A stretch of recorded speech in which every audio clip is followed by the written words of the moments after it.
Hello everyone, আসসালামু আলাইকুম। কি অবস্থা সবার? আই এম ইন্না ফ্রম ইন্নাস কর্নার। ওই দিন আমরা গেছিলাম নোয়াখালী বিজ্ঞান ও প্রযুক্তি বিশ্ববিদ্যালয়ে। যে এত দূর আসছি, একটু আশেপাশের জায়গাগুলো ঘুরে না দেখলে কি হয়? তো আমি বলতে পারবো না যে এত বছর যে যত বছর যাতায়াত করতেছি কখনো এত দূর আমি ঘুরতে আসছি। আর বাইক কেন জানি আমার খুবই ভয় লাগে। আমি বারবার বলতেছিলাম আস্তে চালাও, আস্তে চালাও, এত জোরে চালায়। এক দিক দিয়ে বিরক্ত হয়ে বলতেছে তুমি এসে চালাও। তো এই কথা বলতে বলতে আমরা চলে আসছি প্রায়। এটা হচ্ছে ওদের মেইন গেট। সামনটা অনেক সুন্দর করে ওরা পার্ট বাই পার্ট করে দিছে, এটা অনেক সুন্দর লাগতেছিল।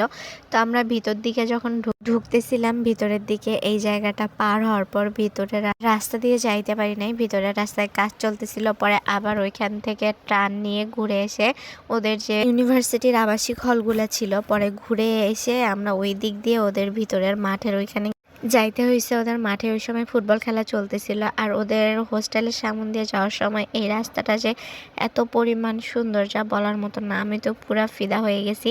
তো এইখান দিয়ে গিয়ে সামনে ওদের মাঠের ওইদিকে কয়েকটা খাবারের দোকান ছিল। তো আমরা ওখানে গিয়ে দাঁড়া হয়ে দেখতেছিলাম যে কি খাওয়া যায়, খাওয়ার মতন কি কি আছে। পরে ও হুট করে নিয়ে আসে, আমাকে বলে দাঁড়াও তোমাকে আনারস আনে দিই, তুমি এটা খাও আপাতত, দেন দেখি কি খাওয়া যায়। তো এটা যখন ও নিয়ে আসে, আমরা জাস্ট 2 বাইট মেবি নিছি।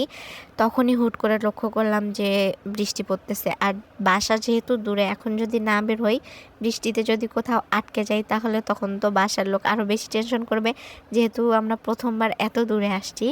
তো এইভাবে আমরা তাড়াহুড়া করে বের হয়ে যাই। আর রাস্তাতে যাওয়ার সময় যে এত পরিমাণ বৃষ্টি হয়েছে, আমরা যদি ওইখানে না দাঁড়াইতাম আর 2 সেকেন্ড হইলে আমরা ভিজে যাইতাম।